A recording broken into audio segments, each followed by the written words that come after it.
ಇಲ್ಲಿಯ ಪ್ರತಿ ಕಲ್ಲುಗಳು ನನ್ನೊಟ್ಟಿಗೆ ಮಾತಾಡ್ತವೆ. ಅದು ಹೇಗೆ ಅಂತ ಕೇಳ್ತೀರಾ? ತಟ್ಟನೆ ಪ್ರಾಣ ಬಿಟ್ಟವರು ಇಲ್ಲಿ ಎಷ್ಟು ಜನ ಇದ್ದಾರೆ. ಕೇವಲ ಇದು ನೆಲ ಅಲ್ಲ, ರಕ್ತದ ಕಲೆಗಳನ್ನು ಮೆತ್ತಿಕೊಂಡಂಥ ನೆಲ ಇದು. ರಕ್ತದ ಕಲೆಗಳು ಚಿಮ್ಮಿದಂತಹ ಕಲ್ಲುಗಳಿವು. ಈ ಕಲ್ಲುಗಳೆಲ್ಲವೂ ಕೂಡ ಆತ್ಮಗಳಿಗೆ ಸಾಕ್ಷಿಯಾಗಿದ್ದಾವೆ. ಸಾವಿರಾರು ಜನ ಇಲ್ಲಿ ಸತ್ತೋಗಿದ್ದಾರೆ. ಸಾವಿರಾರು ಜನ ಇಲ್ಲಿ ಬದುಕುಗಳನ್ನು ಮಾಡಿಕೊಂಡಿದ್ದಾರೆ. ಆ ಬದುಕುಗಳೆಲ್ಲ ಎಲ್ಲಿ ಹೋಗ್ತವೆ ಹೇಳಿ? ಎಲ್ಲ ಬದುಕುಗಳು ಇಲ್ಲಿದ್ದಾವೆ. ಅವರ ಆತ್ಮಗಳೆಲ್ಲವೂ ನೆಲೆ ನಿಂತಿವೆ. ಅದನ್ನೇ ನಾನು ವೀರಮ್ಮಾಜಿ ಅಂತ ಒಂದು ಕಾದಂಬರಿ ಬರೆಯುವಾಗ ಇದೇ ಕಲ್ಲು ಮಂಟಪದ ಮೇಲೆ 4 ರಾತ್ರಿಗಳನ್ನು ಕಳೆದಿದ್ದೆ. ಅದಕ್ಕೆ ಇದು ಬಣ್ಣದ ಚಾವಡಿ. ಅತಿಥಿಗಳು ಬಂದು ಕೂತ್ಕೊಳ್ತಕ್ಕಂಥದ್ದು. ಯಾರೇ ಅಂದರೆ ಇಲ್ಲಿಗೆ ಫೋರ್ಬ್ಸ್ ಬಂದಿದ್ದಾನೆ, ತುಂಬ ಜನ ಬಂದಿದ್ದಾರೆ ಇಲ್ಲಿಗೆ. ಪೀಟರ್ ಮಂಡಿ ಬಂದಾಗ ವೀರಭದ್ರ ನಾಯಕ ಅದ್ಭುತವಾದಂಥ ಒಂದು ಔತಣವನ್ನು ಕೊಡ್ತಾನೆ. 25 ನಮೂನೆಯ ಉಪ್ಪಿನಕಾಯಿಯನ್ನು ಬಡಿಸ್ತಾರಂತೆ. 25 ವೆರೈಟಿದು. ಚೌಡಪ್ಪಗೌಡರಿಗೆ ಒಂದು ನಿಧಿ ಸಿಗುತ್ತೆ. ಆವಾಗ ಆ ನಿಧಿಯ ಇದರಿಂದ ಆ ಟೈಮ್ನಲ್ಲಿ ಒಂದು ದೊಡ್ಡ ಸಂಘಟನೆ ನಿರ್ಮಾಣ ಮಾಡ್ತಾರೆ. ತಮ್ಮದೇ ಆಗಿರ್ತಕ್ಕಂಥ ಒಂದು ಸೇನೆಯನ್ನು ನಿರ್ಮಾಣ ಮಾಡ್ತಾರೆ. ಆವಾಗ ಈ ಸುದ್ದಿ ಕೃಷ್ಣದೇವರಾಯನಿಗೆ ತಲುಪುತ್ತೆ. ಅವ್ನು ನಿಮ್ಮದೊಂದು ಸ್ವಲ್ಪ ಸೈನ್ಯ ಕೊಡಿ ಅಂತ ಹೇಳ್ಕೊಂಬಿಟ್ಟು ಅವ್ನು ಕರ್ಕೊಂಡು ಹೋಗಿ ಅಲ್ಲಿ ಹೋರಾಟ ಮಾಡ್ತಾರೆ. ಅಲ್ಲಿ ಕಲಬುರಗಿಯಲ್ಲಿ ಜಯಿಸ್ತಾರೆ. ಆವಾಗ ಅವ್ರಿಗೆ ಭಾಳ ಖುಷಿ ಆಗುತ್ತೆ. ಅದಕ್ಕೆ ಚೌಡಪ್ಪಗೌಡನಿಗೆ ನೆಕ್ಸ್ಟ್ ಮುಂದಿನ ನಾಯಕ ಅಂತ ಹೆಸರಿಡ್ತಾರೆ. ಚೌಡಪ್ಪ ನಾಯಕ ಅಂತ. ಗೌಡ ಹೋಗಿ ನಾಯಕ. ನಾಯಕ ಅಂತ ಅಂದರೆ ಏನಂದರೆ ಅವನು ಆ ಊರಿನ ದೊಡ್ಡ ವ್ಯಕ್ತಿ ಅಂತ.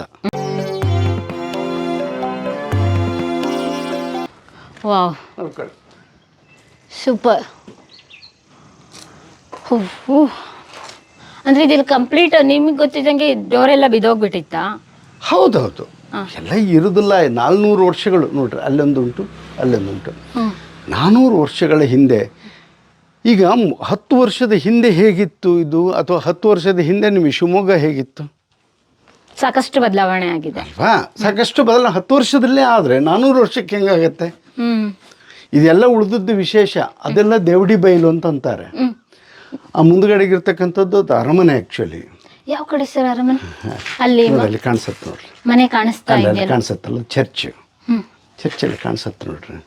ಚರ್ಚ್ ಆ್ಯಕ್ಚುಲಿ ಅರಮನೆ. ಕುರುಹುಗಳನ್ನ ನಾವು ನೋಡಲ್ಲ. ಉಂಟು, ನೀವು ನೋಡ್ಕೋಬಹುದು. ಫಸ್ಟ್ ನಾವು ಎಂಟ್ರಿ ಆಗ್ತಾನೆ. ಇದು ಬಣ್ಣದ ಚಾವಡಿ ಅಂತ ಹೇಳ್ತೀವಿ. ಬಣ್ಣದ ಚಾವಡಿ ಅಂದ್ರೆ ಏನು? ಇದೇ ಬಣ್ಣದ ಚಾವಡಿ. ಏನು ಕಾನ್ಸೆಪ್ಟ್ ಇದೆ? ಬಣ್ಣದ ಚಾವಡಿ ಅಂತಂದ್ರೆ ಸಾಮಾನ್ಯವಾಗಿ ನಮ್ಮ ಮನೆಯಲ್ಲಿ ಫಸ್ಟ್ ಎಂಟ್ರಿಗೆ ಏನು ಮಾಡ್ತೀವಿ? ಒಂದು ಹಾಲ್ ಕಟ್ಟಿರ್ತೀವಲ್ಲ, ನಿಮ್ಮ ಮನೆಯ ಕಲ್ಪನೆ ತಗೊಳ್ಳಿ. ಫಸ್ಟ್ ಬಂದ ಕೂಡಲೇ ಅತಿಥಿಗಳು ಎಲ್ಲಿ ನಿಲ್ತಾರೆ? ಹಾಲಿರುತ್ತೆ. ಆ ಹಾಲಿಗೆ ಬಣ್ಣದ ಚಾವಡಿ ಅಂತಂತಾರೆ. ಹಾಲು ಅಂತಂದರೆ ಮುಂಬಾಗಿಲು, ಮುಂದಿನ ಹಾಲು ಅಲ್ವಾ? ಮುಂದೆ ಹಾಲು ಇರೋದಿಲ್ಲ ಆ್ಯಕ್ಚುಲಿ. ಒಂದು ಫಸ್ಟ್ ಬಂದ ಕೂಡಲೇ ಅಂತಂದರೆ ಒಂದು ಆಕರ್ಷಕವಾಗಿರ್ತಕ್ಕಂಥ ಕೂತ್ಕೊಳ್ಳಿಕ್ಕೆ. ಹೌದೌದು, ಅದಕ್ಕೆ ಇದು ಬಣ್ಣದ ಚಾವಡಿ. ಅತಿಥಿಗಳು ಬಂದು ಕೂತ್ಕೊಳ್ತಕ್ಕಂಥದ್ದು. ಯಾರೇ ಅಂದರೆ ಇಲ್ಲಿಗೆ ಫೋರ್ಬ್ಸ್ ಬಂದಿದ್ದಾನೆ, ತುಂಬ ಜನ ಬಂದಿದ್ದಾರೆ ಇಲ್ಲಿಗೆ. ಜೇಮ್ಸ್ ಬಂದಿದ್ದಾನೆ, ಆಮೇಲೆ ಹಾಲ್ ಬಂದಿದ್ದಾನೆ. ಅವರೆಲ್ಲರೂ ಹೇಳ್ತಾ ಹೋಗ್ತಾರೆ. ಬ್ರಿಸ್ಟೋ ಬಂದಿದ್ದಾನೆ, ಹಲವಾರು ಜನ. ಮ್ಯಾಕ್ಡೊನಾಲ್ಡ್, ಕ್ಯಾಂಪ್ಟ್ ಬೆಲ್ ಅಂತ ಬಂದಿದ್ದಾನೆ. ತುಂಬ ಜನ ಎಲ್ಲ ವಿದೇಶಿಯರೆಲ್ಲ ಬಂದುಬಿಟ್ಟು ಈ ನಗರದ ಬಗ್ಗೆ ವರ್ಣನೆಯನ್ನು ಕೊಡ್ತಾರೆ. ಅದ್ಭುತವಾಗಿದೆ ಅದೆಲ್ಲ. ಇದು ಬಣ್ಣದ ಚಾವಡಿ, ಗೊತ್ತಾಯ್ತಾ? ಈ ಬಣ್ಣದ ಚಾವಡಿಯಲ್ಲಿ ಮೊದಲು ಗೆಸ್ಟ್ಗಳು ಬರ್ತಾರೆ, ಎಲ್ಲೂ ಕೂಡಿಸ್ತಾರೆ, ಅವ್ರನ್ನೆಲ್ಲ ವಿಚಾರ ಮಾಡ್ತಾರೆ, ಗೊತ್ತಾಯ್ತಾ? ಅಂತೂ ಮೀರಿ ಒಳಗೆ ಕರ್ಕೊಂಡು ಹೋಗ್ಬೇಕಂತ ನೀವೇನು ಮಾಡ್ತೀರಿ? ಗೆಸ್ಟನ್ನು ಒಳಗೆ ಇನ್ನೂ ಬೇಕಾದವರಾದರೆ ಒಳಗೆ ಕರ್ಕೊಂಡು ಹೋಗ್ತೀರಿ. ಒಳಗೆ ಕರ್ಕೊಂಡು ಹೋದಾಗ ನಿಮ್ಮ ಅಂತರಂಗದ ಒಂದು ರೂಮಿಗೆ ಕರ್ಕೊಂಡು ಹೋಗ್ತೀರಿ. ಹಾಗೆ ಅಲ್ಲೇ ಅರಮನೆ ಇತ್ತು. ಹಾಗೆ ಅರಮನೆಗೆ ಹೋಗಬೇಕು. ಇದ್ರ ನಂತರ ಆ್ಯಕ್ಚುಲಿ ಹೋಗುವಂಥದ್ದು ಈ ರೀತಿವೇ ಈ ಕಡೆ ಆ್ಯಕ್ಚುಲಿ ಹೋಗುವಂಥದ್ದು ಇದು ಅಲ್ಲ. ಇದು ಎಲ್ಲ ಬದಲಾವಣೆ ಆಗಿದೆ. ಅಂದರೆ ನಮಗೋಸ್ಕರ ನಾವು ಮಾಡ್ಕೊಂಡ್ಬಿಟ್ಟಿದ್ವಿ ಏನೆಲ್ಲ. ಮತ್ತು ಇದು ಹೀಗೆ ಇತ್ತು. ಇಲ್ಲೆಲ್ಲ ಈ ಥರ ಕಟ್ಟೆಲ್ಲ ಈ ಕಟ್ಟೆ ಇತ್ತು. ಇಲ್ಲಿ ಕೂತ್ಕೊಳ್ತಿದ್ರು. ಬಂದವರೆಲ್ಲ ಎಲ್ಲರೂ ಕೂತ್ಕೊಳ್ತಿದ್ರು. ಮತ್ತೆ ಇನ್ನೊಂದು ಡೋರ್ ನೋಡ್ತೀವಲ್ಲ ಈ ಕಡೆಯಿಂದ, ಅದು ಕಿರುಬಾಗಿಲು. ಫಾರ್ ಎಕ್ಸಾಂಪಲ್ ನಿಮ್ಮ ಮನೆಯಲ್ಲಿ ಏನು ಮಾಡ್ತೀರಿ? ಒಂದು ವೆಹಿಕಲ್ಗೆ ದೊಡ್ಡದೊಂದು ಏನು ಮಾಡಿರ್ತೀರಿ? ನಿಮ್ಮದೇ ಕಾನ್ಸೆಪ್ಟ್ ತಗೊಳ್ಳಿ. ಹೊರಗಡೆ ಒಂದು ದೊಡ್ಡ ಗೇಟ್ ಮಾಡಿರ್ತೀರಿ. ಹೌದು. ಅವಾಗ ಏನು ಮಾಡ್ತೀರಿ? ಒಂದು ಕಿರಿ ಗೇಟ್ ಇಡ್ತೀರಿ. ಯಾಕಂದ್ರೆ ದೊಡ್ಡ ಗೇಟ್ನಲ್ಲಿ ಒಂದು ವೆಹಿಕಲ್ ಬರಬೇಕಾಗಿರುತ್ತೆ. ಕಿರು ಗೇಟ್ನಲ್ಲಿ ನಾವು ಓಡಾಡ್ತಾ ಇರ್ತೀರಿ. ಅದೇ ರೀತಿ ಇದು. ಅಂದ್ರೆ ಎನಿ ಟೈಮ್ ತುರ್ತಾಗಿ ಏನೋ ಬೇಕಾಗಿರುತ್ತೆ, ತುರ್ತಾಗಿ ಓಡಬೇಕಾಗಿರುತ್ತೆ. ಒಂದು ವೆಹಿಕಲ್ ತೊಗೊಂಡು ದೊಡ್ಡ ಬಾಗಿಲು ತೆಗೆಯೋದಕ್ಕಿಂತ ಅಂತಹ ದೊಡ್ಡ ಬಾಗಿಲನ್ನು ತೆಗೆದುಬಿಟ್ರೆ ಹೆಂಗೆ? ಹೌದು, ದೊಡ್ಡ ಬಾಗಿಲು ತಗೊಂಡು ಹೋಗೋದು ಬಹಳ ಕಷ್ಟ ಆಗುತ್ತೆ.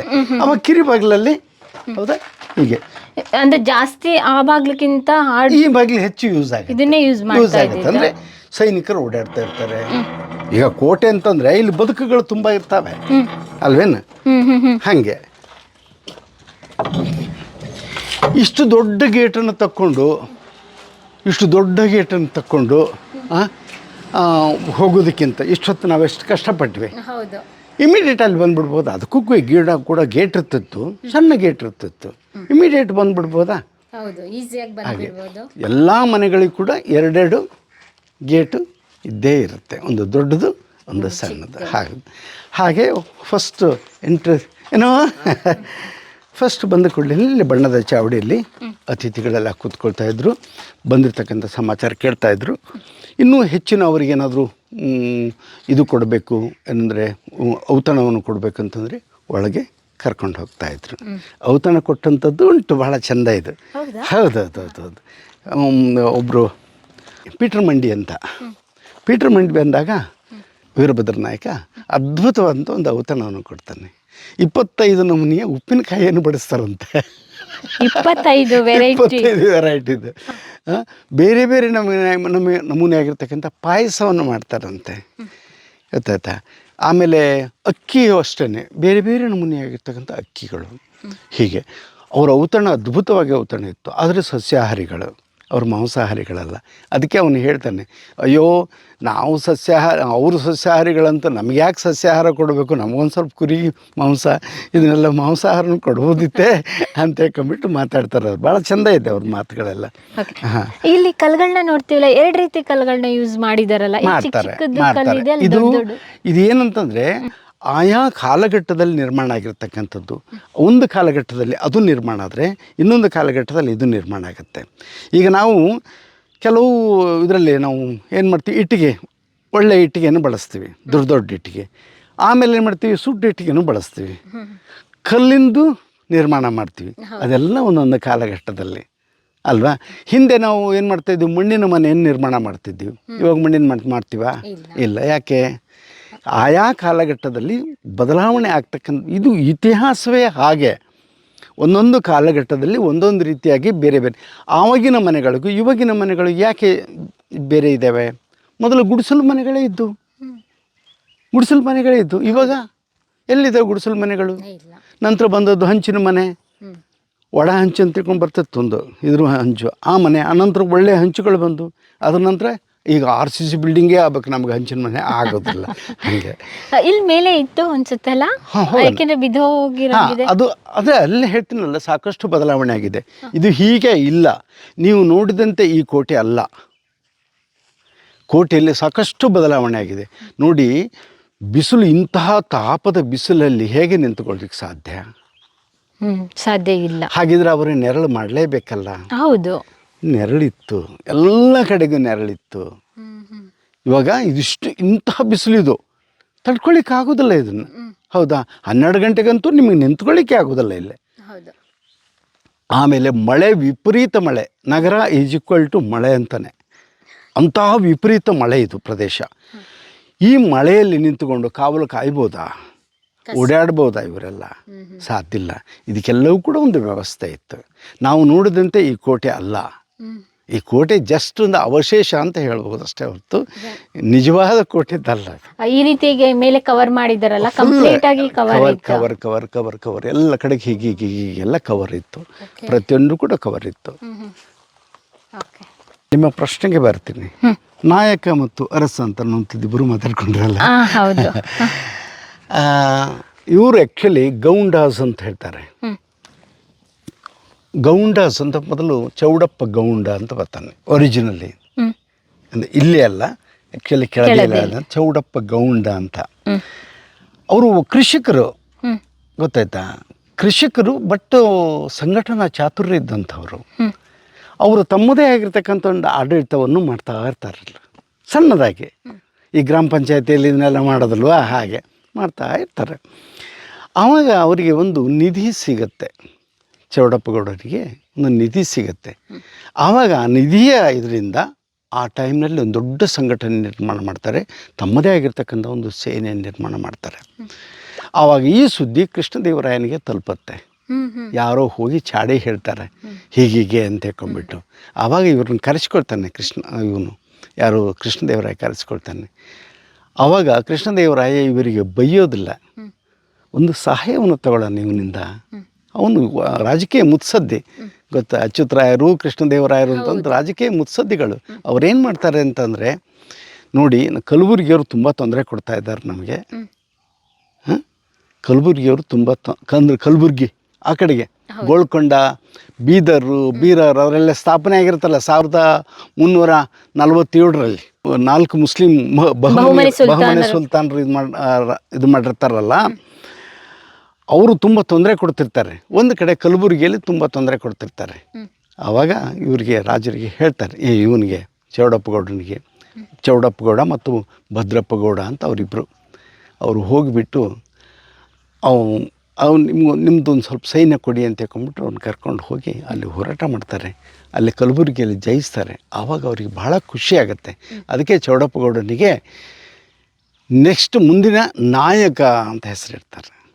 ಚೌಡಪ್ಪ ನಾಯಕ ಅಂತ, ಗೌಡ ಹೋಗಿ ನಾಯಕ ಅಂತಂದರೆ ಏನಂದರೆ ಅವನು ಆ ಊರಿನ ದೊಡ್ಡ ವ್ಯಕ್ತಿ ಅಂತ, ನಾಯಕ ಅಂತ ಅನ್ನುವಂಥದ್ದು ಅಷ್ಟೇ. ಅದಕ್ಕೇನು ಹೇಳ್ತೀವಿ ಇಂಗ್ಲೀಷ್ನಲ್ಲಿ ಹೇಳ್ತೀವಿ ಲೀಡರ್ ಅಂತ ಹೇಳ್ತಾರೆ. ಈಗ ಲೀಡರ್ ಅದು ನಾಯಕ ಅಂತ, ನಾಯಕ ಪಟ್ಟ ಬಂದುಬಿಡತ್ತೆ ಅವನಿಗೆ, ನಾಯಕ ಅಂತಂದ್ರಲ್ಲ ಅಂಥೇಳಿ. ಆವಾಗ ಅವನಿಗೆ ಛತ್ರಿ ಚಾಮರ ಆಮೇಲೆ ಇದನ್ನೆಲ್ಲ ಕೊಟ್ಟು ಅವನಿಗೆ ನಾಯಕ ಪಟ್ಟವನ್ನು ಕೊಟ್ಟು ಕಳಿಸಿಕೊಡ್ತಾನೆ. ಅಲ್ಲಿಂದ ಮುಂದೆ ವಿಜಯನಗರದವರಿಗೆ ಮತ್ತು ಕೆಳದಿಯವರಿಗೆ ಅದ್ಭುತವಾದಂಥ ಒಂದು ಸಂಬಂಧ ನಿರ್ಮಾಣ ಆಗುತ್ತೆ. ಸದಾಶಿವ ನಾಯಕನ ಕಾಲದಲ್ಲಂತೂ ಅಷ್ಟು ಒಂದು ನಿಕಟ ಸಂಬಂಧ ಏರ್ಪಡುತ್ತೆ. ಕೊನೆಯ ಗಳಿಗೆಯವರೆಗೂ ಎಲ್ಲಿವರೆಗೂ ಅಂತಂದರೆ 1565ರವರೆಗೂ ಇವರ ಇದು ಇದೆಯಲ್ಲ ಸಂಬಂಧ ನಿಕಟವಾಗುತ್ತೆ ತುಂಬ. ಯಾವಾಗ ರಾಮರಾಯನ ಕಾಲಕ್ಕೆ 1565ರಲ್ಲಿ ರಕ್ಕಸ್ತಂಗಡಿ ಯುದ್ಧ ಆಗಿ ಪತನ ಆಗತ್ತೆ ನೋಡ್ರಿ.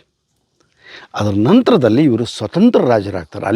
ಅದಕ್ಕಿಂತ ಮುಂಚೆ ಇವರು ಸಾಮಂತ ಅರಸರಾಗಿರ್ತಾರೆ. ಗೊತ್ತಾಯ್ತಾ? ಬನ್ನಿ, ಅರಸರಿಗೂ ಹೆಂಗೆ ಡಿಫ್ರೆನ್ಶಿಯೇಟ್ ಆಯ್ತು ಸರ್? ಅಂದರೆ ಅರಸರು ಅಂದರೆ ಇಂಡಿಪೆಂಡೆಂಟ್ ಆಗಿದ್ದು, ಇಂಡಿಪೆಂಡೆಂಟ್ ಅಂದರೆ ಹೀ ಈಸ್ ಅ ಕಿಂಗ್ ಅಂತ ಅನ್ನೋದಕ್ಕೂ ನಾಯಕ ಅಂತ ಅನ್ನೋದಕ್ಕೂ ಡಿಫ್ರೆನ್ಸ್ ಇದೆ. ಲೀಡರ್ ಅಂತ ಅನ್ನೋದಕ್ಕೂ, ಲೀಡರ್ ಅಂತಂದರೆ ಒಂದು ಸಣ್ಣ ಒಂದು ಪ್ರದೇಶದಲ್ಲಿ ಲೀಡರ್ ನಾಯಕ. ಗೊತ್ತಾಯ್ತಾ? ಈ ನಾಯಕರು ದೊಡ್ಡದು ಆದದ್ದು ಯಾವಾಗ ಅಂತಂದರೆ ವೆಂಕಟಪ್ಪ ನಾಯಕನ ಕಾಲಕ್ಕೆ ಅರಸರು ಅಂತ ಆಗ್ತಾರೆ. ಆಗ ಅವರು ಅರಸರಾಗ್ತಾರೆ. ಅವಾಗ ಅರಸರು ಅಂತ. ಕಿಂಗ್ ಶಬ್ದವೇ ಬೇರೆ, ಲೀಡರ್ ಶಬ್ದವೇ ಬೇರೆ ಅಲ್ವಾ? ಹಾಗಾದರೆ ಅವರು ಈ ಕೋಟೆಗೆ ಬಂದಾಗ ಕಿಂಗ್ ಆಗಿರ್ತಾರೆ. ಈ ಕೋಟೆಗೆ ಬಂದಾಗ ಕಿಂಗ್ ಆಗಿರ್ತಾರೆ.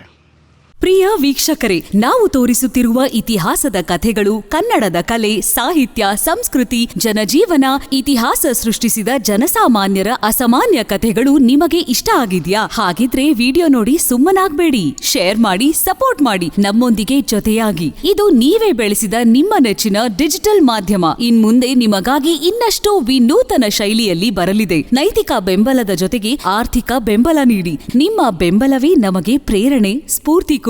ನಿಮ್ಮ ಬೆಂಬಲದೊಂದಿಗೆ ನಮ್ಮ ಪಯಣ ಮುಂದುವರಿಯುತ್ತಿದೆ. ಸಾಮಾಜಿಕ ಬದಲಾವಣೆಗೆ ಜೊತೆಯಾಗಿ ನಮ್ಮ ಮುಂದಿನ ಪೀಳಿಗೆಗೆ ಕರ್ನಾಟಕದ ಇತಿಹಾಸ ಉಳಿಸೋಣ.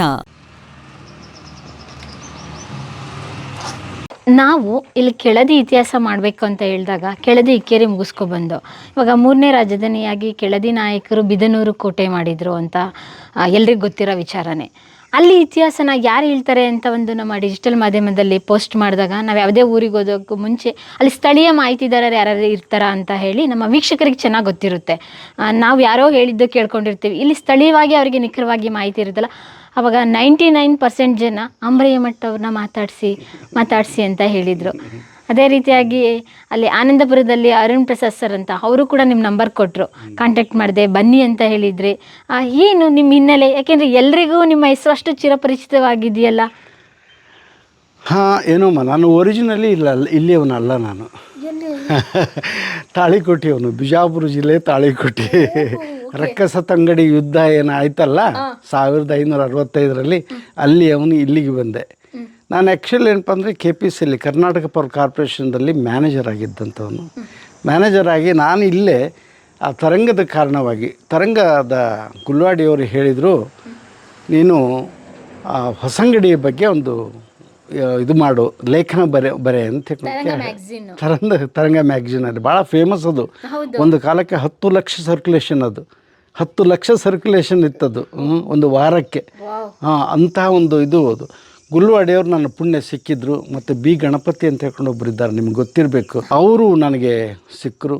ಅವರಿಂದಾಗಿ ಏನಂದರೆ ನಾನು ಇದನ್ನು ಹೊಸಂಗಡಿಯ ಇತಿಹಾಸ ಬರಿಬೇಕಾಯಿತು. ಹೊಸಂಗಡಿ ಇತಿಹಾಸ ಬರಿಬೇಕಂದ್ರೆ ನಾವು ಇಲ್ಲಿಗೆ ಬರಬೇಕು. ಅಲ್ಲಿ ಇತಿಹಾಸ ಇಲ್ಲಿದೆ, ಇಲ್ಲಿಯ ಇತಿಹಾಸ ಕೆಳದಿಯಲ್ಲಿದೆ. ಹೀಗೆ ಹುಡುಕಾಟ. ನಾನು ಆ್ಯಕ್ಚುಲಿ ನಾನು ಹಿಸ್ಟರಿ ನನ್ನ ಸಬ್ಜೆಕ್ಟ್ ಅಲ್ಲ, ಏನೂ ಅಲ್ಲ. ನಾನು ಪೊಲಿಟಿಕಲ್ ಸೈನ್ಸ್ MA ಗೊತ್ತಿದೆ. ನನಗೇನು ಇದ್ರ ಬಗ್ಗೆ ಗೊತ್ತಿಲ್ಲ. ಸ್ವಲ್ಪ ಮಟ್ಟಿಗೆ ಜರ್ನಲಿಸಮ್ ಗೊತ್ತಿದೆ, ಬಿಟ್ಟರೆ ಬೇರೆ ಏನಿಲ್ಲ. ಅಂಥವನು ಅದು ಭಗ್ನಾವಶೇಷಗಳ ಭವ್ಯನಾಡು ಹೊಸಂಗಡಿ ಅಂತ ಬರೆದವನಿಗೆ ಬರಿಬೇಕಂದ್ರೆ ಬರೆದೆ ನಾನು. ಆ ಒಂದು ಇದಕ್ಕೆ ತಿಳ್ಕೊಳ್ಳಿಕ್ಕೋಸ್ಕರ ಇಲ್ಲಿಗೆ ಬಂದೆ. ಇಲ್ಲಿ ಬಂದಾಗ ಶಂಕರನಾರಾಯಣರಾವ್ ಅಂತ P ಶಂಕರನಾರಾಯಣರಾವ್ ಅಂತ ಸಿಕ್ಕರು. ಅವರು ಹೇಳಿದರು, ನೋಡಪ್ಪ ಇಲ್ಲೇ ಇರಬೇಕು ನೀನು ಅಂತ ಹೇಳ್ಕೊಂಡು ಅಲ್ಲೊಂದು ಕಂಡೀಷನ್ ಹಾಕಿದರು. ಇಂಥ ಒಬ್ಬರು ನಿಮಗೆ ನಾನು ಇತಿಹಾಸ ಆಸಕ್ತಿ ಮೂಡಿಸಿದವರು ಅವರು. ನೀ ಇಲ್ಲಿರಬೇಕು, ಒಂದು ಮ್ಯೂಸಿಯಂ ಮಾಡೋಣ ಅಂತ ಹೇಳ್ಕೊಂಡ್ಬಿಟ್ಟು, ಒಂದು ಶೋಪನಾಯಕ ಮ್ಯೂಸಿಯಂ ಅಂತ ಹೇಳ್ಕೊಂಡ್ಬಿಟ್ಟು ನಾವು ಇದು ಮಾಡಿದ್ವಿ ಇಲ್ಲೇ. ಬಟ್ ಅದು ಸಕ್ಸಸ್ ಆಗಲಿಲ್ಲ. ಅದನ್ನು ನಾವು ಆನಂದಪುರಕ್ಕೆ ಕೊಟ್ಟಿವಿ. ಆನಂದಪುರದಲ್ಲಿ ಇವತ್ತು ಮ್ಯೂಸಿಯಂ ಇದೆ, ಶೋಪನಾಯಕ ಮ್ಯೂಸಿಯಂ ಅಂತ ಹೇಳ್ಕೊಂಡು ಆನಂದಪುರದ ಮಲ್ಲಿಕಾರ್ಜುನ ಸ್ವಾಮಿಗಳು ಅದನ್ನು ತೊಗೊಂಡ್ರು. ಅವ್ರು ತೊಗೊಂಡ್ಬಿಟ್ಟು ಅವ್ರು ಇದು ಮಾಡಿದ್ದಾರೆ. ಇವತ್ತು ಕೂಡ ನಾವೇ ಕೊಟ್ಟಿರ್ತಕ್ಕಂಥ ಸಾಮಾನುಗಳಲ್ಲಿ ಅಮೂಲ್ಯ ವಸ್ತುಗಳು ಅಲ್ಲೆಲ್ಲ ಇದ್ದಾವೆ. ಹಾಗೆ ಇಲ್ಲಿ ಬಂದು ನಾನು ನೆಲೆಸ್ಬೇಕಾಯಿತು.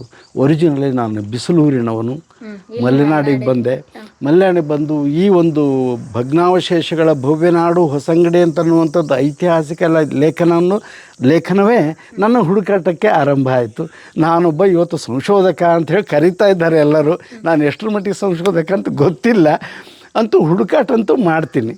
ಆ ಹುಡುಕಾಟ ಸಲುವಾಗಿ ಸಂಶೋಧಕ ಅಂತ ಹೇಳಿರ್ಬೋದು. ನಾನು ಹಿಸ್ಟ್ರಿ ನನ್ನ ಸಬ್ಜೆಕ್ಟ್ ಅಲ್ಲ. ನಾನು ಒರಿಜಿನಲಿ ಸಂಶೋಧಕ ಅಂತನ್ನುವಂಥದ್ದು ವೈಲಕ್ಷಣ್ಯಗಳು ನನಗುಂಟೋ ಇಲ್ಲೋ ಗೊತ್ತಿಲ್ಲ, ಅಂತೂ ಎಲ್ಲರೂ ಕರಿತಾ ಇದ್ದಾರೆ. ಅಲ್ಲಿ ತಾಳಿಕೋಟೆಯಿಂದ ಇಲ್ಲಿ ಬಂದು ನೆಲೆಸಿರೋದು ಇಲ್ಲ, ಅದಕ್ಕೋಸ್ಕರ ನಾನೇನು ಮಾಡಿದೆ, ಅನಿವಾರ್ಯವಾಗಿ ಇಲ್ಲಿ ಬಂದು ನಾನು ನೆಲೆಸ್ಬೇಕಾಯ್ತು. ನನ್ನ ಕೆಲಸ ವರಾಹಿ ಪ್ರಾಜೆಕ್ಟಲ್ಲಿ, ವರಾಹಿ ಅಂಡರ್ಗ್ರೌಂಡ್ ಪವರ್ ಏಷ್ಯಾ ಖಂಡದಲ್ಲೇ ಸೆಕೆಂಡ್ ಒನ್ ಅದು. ಅಲ್ಲಿ ನಾನು ಮ್ಯಾನೇಜರ್ ಆಗಿದ್ದಂಥವನು. ಇಲ್ಲಿ ಮನೆ ಮಾಡಿಕೊಂಡು ಇವ್ರ ಕಾರಣಕ್ಕೋಸ್ಕರ ಇಲ್ಲಿಗೆ ಬಂದು ಇಲ್ಲೇ ಜಾಗ ತಗೊಂಡು ಇಲ್ಲಿ ಇದ್ದಿದ್ದೀನಿ ನೋಡಮ್ಮ. ಇಲ್ಲೇ ಸೆಟ್ಲ್ ಆದಂದ್ರೆ ಇಲ್ಲೇ ರಿಟೈರ್ ಕೂಡ ಆಯಿತು. ನಮಗೆ ವರಾಹಿ ಪ್ರಾಜೆಕ್ಟಲ್ಲಿ ರಿಟೈರ್ ಆಯಿತು. 29 ವರ್ಷ ಸರ್ವೀಸಲ್ಲಿ ವರಾಹಿಯಲ್ಲಿ ಮಾಡಿದೆ. 12 ವರ್ಷ ನಾನು ಧರ್ಮಸ್ಥಳದಲ್ಲಿ ಸರ್ವೀಸ್ ಮಾಡಿದೆ. ಒಟ್ಟು 41 ವರ್ಷ ನಾನು ಸರ್ವೀಸ್ ಮಾಡ್ಕೊಂಡ್ಬಿಟ್ಟು ಕೊನೆಗೆ ಕೂತದ್ದು ಮಲೆನಾಡಿನ ಈ ಅದ್ಭುತವಾದ ಸ್ಥಳದಲ್ಲಿ. ಇದು ಯಾಕೆ ನನಗೆ ಇಷ್ಟ ಆಯಿತು ಅಂತಂದರೆ, ಭಾರಿ ವಿಶೇಷ ಅಂತಂದರೆ, ಇಲ್ಲಿಯ ಪ್ರತಿ ಕಲ್ಲುಗಳು ನನ್ನೊಟ್ಟಿಗೆ ಮಾತಾಡ್ತವೆ. ಹೇಗೆ ಅಂತ ಕೇಳ್ತೀರಾ? ತಟ್ಟನೆ ಪ್ರಾಣ ಬಿಟ್ಟವರು ಇಲ್ಲಿ ಎಷ್ಟು ಜನ ಇದ್ದಾರೆ. ಕೇವಲ ಇದು ನೆಲ ಅಲ್ಲ, ರಕ್ತದ ಕಲೆಗಳನ್ನು ಮೆತ್ತಿಕೊಂಡಂಥ ನೆಲ ಇದು. ರಕ್ತದ ಕಲೆಗಳು ಚಿಮ್ಮಿದಂತಹ ಕಲ್ಲುಗಳಿವು. ಈ ಕಲ್ಲುಗಳೆಲ್ಲವೂ ಕೂಡ ಆತ್ಮಗಳಿಗೆ ಸಾಕ್ಷಿಯಾಗಿದ್ದಾವೆ. ಸಾವಿರಾರು ಜನ ಇಲ್ಲಿ ಸತ್ತೋಗಿದ್ದಾರೆ. ಸಾವಿರಾರು ಜನ ಇಲ್ಲಿ ಬದುಕುಗಳನ್ನು ಮಾಡಿಕೊಂಡಿದ್ದಾರೆ. ಆ ಬದುಕುಗಳೆಲ್ಲ ಎಲ್ಲಿ ಹೋಗ್ತವೆ ಹೇಳಿ? ಎಲ್ಲ ಬದುಕುಗಳು ಇಲ್ಲಿದ್ದಾವೆ. ಅವರ ಆತ್ಮಗಳೆಲ್ಲವೂ ನೆಲೆ ನಿಂತಿವೆ. ಅದನ್ನೇ ನಾನು ವೀರಮ್ಮಾಜಿ ಅಂತ ಒಂದು ಕಾದಂಬರಿ ಬರೆಯುವಾಗ ಇದೇ ಕಲ್ಲು ಮಂಟಪದ ಮೇಲೆ 4 ರಾತ್ರಿಗಳನ್ನು ಕಳೆದಿದ್ದೆ. 12 ಗಂಟೆ ರಾತ್ರಿಯಿಂದ 4 ಗಂಟೆ ರಾತ್ರಿವರೆಗೂ ಬೆಳಗಿನ ಹೊತ್ತು ಇಲ್ಲೇ ಮೇಲೆ ಕೂತು ಅನುಭವವನ್ನು ಪಡ್ಕೋಬೇಕಲ್ಲ. ಒಂದು ಕಾದಂಬರಿ ಬರೀಬೇಕಾದ್ರೆ ಆ ಅನುಭವಗಳನ್ನು ಕೊಟ್ಟಿರ್ತಕ್ಕಂಥದ್ದು ಬಿದನೂರಾಣಿ ವೀರಮ್ಮಾಜಿ ಆ ಕಾದಂಬರಿಯನ್ನು ಬರೀಲಿಕ್ಕೆ ಅನುಕೂಲ ಮಾಡಿಕೊಟ್ಟಿರ್ತಕ್ಕಂಥದ್ದು ಇದೇ ಸಂಚರಿಸ್ತಕ್ಕಂಥ ಇಲ್ಲಿರ್ತಕ್ಕಂಥ ಆತ್ಮಗಳು. ಇದನ್ನು ಯಾರೂ ನಂಬಲ್ಲ, ಆದರೆ ನಂಬಬೇಕು. ಅದು ನನ್ನ ಅನುಭವ.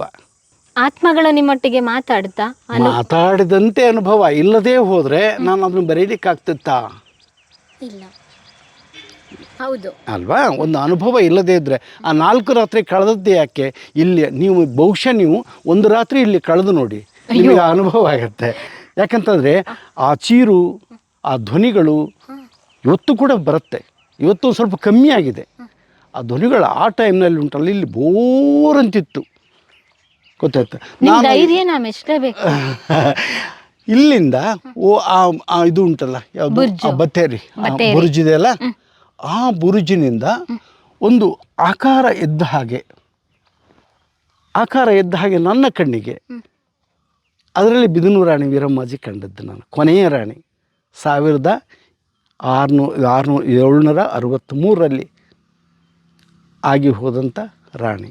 1755ರಿಂದ 1763ರವರೆಗೆ ಆಳ್ವಿಕೆ ಮಾಡಿದಂಥವಳು. ಅವಳು ಅಲ್ಲಿಂದ ಎದ್ದು ಬಂದಂತೆ ತಾನೇ ತನ್ನ ಕಥೆಯನ್ನೇ ಹೇಳಿದಂತೆ ನಾನು ಬರೆದೆ. ಒಂದಷ್ಟು ಕಲ್ಪನೆ ಇರ್ಬೋದು, ಬಟ್ ಆ ಒಂದು ಇನ್ಫ್ಲುಯೆನ್ಸ್ ಇದೆಯಲ್ಲ, ಅದಕ್ಕೇನು ಹೇಳ್ತೀವಿ ನಾವು, ಇನ್ಸ್ಪೈರ್ ಆಗುವಂಥದ್ದು ಏನಿದೆಯಲ್ಲ, ಅದು ಅವಳಿಂದ. ಯಾವಾಗಲೂ ಒಂದು ಕೃತಿ ಮೂಡಿ ಬರಬೇಕಂತಂದರೆ ಅದಕ್ಕೆ ಏನಾದರೂ ಒಂದು ಘಟನೆ ಆಗಬೇಕು. ಕುದಿಯದೆ, ತಾಪ ಆಗದೆ ಯಾವ ಕೃತಿಯೂ ಹೊರಗೆ ಬರೋದಿಲ್ಲ, ಬರಬಾರ್ದು. ಬರಲಿಲ್ಲ, ಬಂತು ಅಂತಂದರೆ ಅದು ಅಷ್ಟು ಆಪ್ತ ಆಗೋದಿಲ್ಲ. ಇವತ್ತು ಕೂಡ ಬಿದನೂರು ರಾಣಿ ವೀರಮ್ಮಾಜಿಗೆ ಎಷ್ಟೊಂದು ಜನ ಅದು ಬೇಕು ಅಂತಂತಾರೆ, ಸಿಗೋದಿಲ್ಲ. ಪುನರ್ಮುದ್ರಣ ಆಗ್ತಾನೇ ಇದೆ. ಅದು ಯಾಕೆ ಅಂತ ಅಷ್ಟು ಆಪ್ತ ಆಯಿತು? ನಾನು ಒಂದು ವೇಳೆ ಕೃತಕವಾಗಿ ಅದು ನಿರ್ಮಾಣ ಮಾಡಿದರೆ ಎಷ್ಟು ಜನಕ್ಕೆ ಅದು ತಲುಪ್ತಾ ಇತ್ತು? ನಿಮ್ಮಲ್ಲಿ ತುಂಬ ಹೇಳ್ಕೊಂಡ್ಬಿಟ್ಟೆ, ಮಾತಾಡ್ಬಿಟ್ಟೆ. ಇಲ್ಲ, ನೀವು ಮಾತಾಡ್ಲಿ ಅಂತಲೇ ನಾವು ಬಂದಿರೋದಲ್ವಾ, ಹೇಳ್ಕೊಳ್ಳಿ ಅಂತಲೇ ನಾವು ರೆಕಾರ್ಡ್ ಮಾಡ್ತಾ ಇರೋದು. ಎಷ್ಟು ಮುದ್ರಣ ಆಗಿದೆ? ಪುನರ್ಮುದ್ರಣ ಈಗ ಆಯಿತು. ಈಗ ವಾಪಸ್ ಆಗಬೇಕು ಅಂತಂದ್ರೆ ದುಡ್ಡು ಬೇಕು. ಅದಕ್ಕೆ ಪಬ್ಲಿಷರ್ ಅದಕ್ಕೆ ಇದು ಮಾಡಬೇಕು. ಅವ್ರಿಗೂ ತಮ್ಮದೇ ಆಗಿರ್ತಕ್ಕಂಥ ಒಂದು ವಾಣಿಜ್ಯೋದ್ಯಮ ಅದು ಇವತ್ತು. ಪತ್ರಿಕೋದ್ಯಮ ಇದು ಪುಸ್ತಕೋದ್ಯಮ ಆಗಿ ಹೋಗಿದೆ, ಗೊತ್ತಾಯ್ತಾ? ಅವ್ರಿಗೆ ಯಾವಾಗ ಬೇಕು ಅವಾಗ ಮಾಡ್ಕೊಳ್ತಾರೆ. 10 ವರ್ಷ ಆಗಬೇಕು ಒಂದು ಇದಾಗಬೇಕಂತಂದ್ರೆ, ಮರುಮುದ್ರಣ ಪಬ್ಲಿಷರ್ ಮಾಡಬೇಕಾದ್ರೆ. ನಾನೇ ಮಾಡಬೇಕಾದ್ರೆ ಲಕ್ಷಗಟ್ಟಲೆ ದುಡ್ಡು ಖರ್ಚು ಮಾಡಬೇಕು. ನಾನು ಎಲ್ಲಿಂದ ಕೊಡಲಿ? ಆದ್ದರಿಂದ ಪಬ್ಲಿಷರನ್ನೇ ನೋಡ್ತಾ ಇದ್ದೀನಿ. ಈಗ 10 ವರ್ಷ ಆಯಿತು, ಪುನರ್ಮುದ್ರಣ ಆಗೇ ಆಯಿತು. ಅವ್ರು ಎಷ್ಟು ಮಾಡ್ಕೊಂಡಿರ್ತಾರೆ ಗೊತ್ತಿಲ್ಲ. ಹೀಗಾಗಿ ನಿಮ್ಮ ಕಾದಂಬರಿಗೆ ಭಾರಿ ಡಿಮ್ಯಾಂಡ್ ಆಯಿತು ವೀರಮ್ಮಾಜಿ. ಡಿಮ್ಯಾಂಡ್ ಅಂದರೆ ಅದು ಹೋಗ್ತಾ ಇದೆಯಲ್ಲ, ಅದರಿಂದ ನಾನು ಡಿಮ್ಯಾಂಡ್ ಇದೆ ಅಂತ ಅಂದ್ಕೊಂಡಿದ್ದೀನಿ. ಹೌದು, ಅಷ್ಟೇ. ಅದು ಎಷ್ಟು ಜನ ಓದ್ತಾರಂತ ಇಲ್ಲಿ ಬಂದಂಥವ್ರೆಲ್ಲರೂ ಹೇಳ್ತಾರೆ, ಸರ್ ಬಿದನೂರು ರಾಣಿ ವೀರಮ್ಮಾಜಿ ಓದಿದ್ದೀವಿ, ಖುಷಿ ಆಯಿತು ಅಂತ ಹೇಳ್ತಾರೆ. ಹೇಳುವಾಗ ಓದಿದ್ದೀರಾ, ಖುಷಿ ಆಯಿತು ಅಂತ ಅನಿಸುತ್ತೆ. ಅಂತೂ ನನ್ನ ಒಂದು ಇದು ಸಾರ್ಥಕ ಆಯಿತು ಅಂತಂದರೆ. ಯಾಕೆ ಅಂತ ನಾನು ಹೇಳ್ತೀನಿ. ಅವಳು ಎಷ್ಟರ ಮಟ್ಟಿಗೆ ನನ್ನ ಒಳಗೆ ಇಳಿದು ಬಿಟ್ಟಿದ್ದಾಳೆ ಅಂತ ನಾನು ಹಾಗೆ ಹೇಳ್ತಾ ಹೋಗ್ತೀನಿ ನಿಮಗೆ, ಆಯಿತಾ?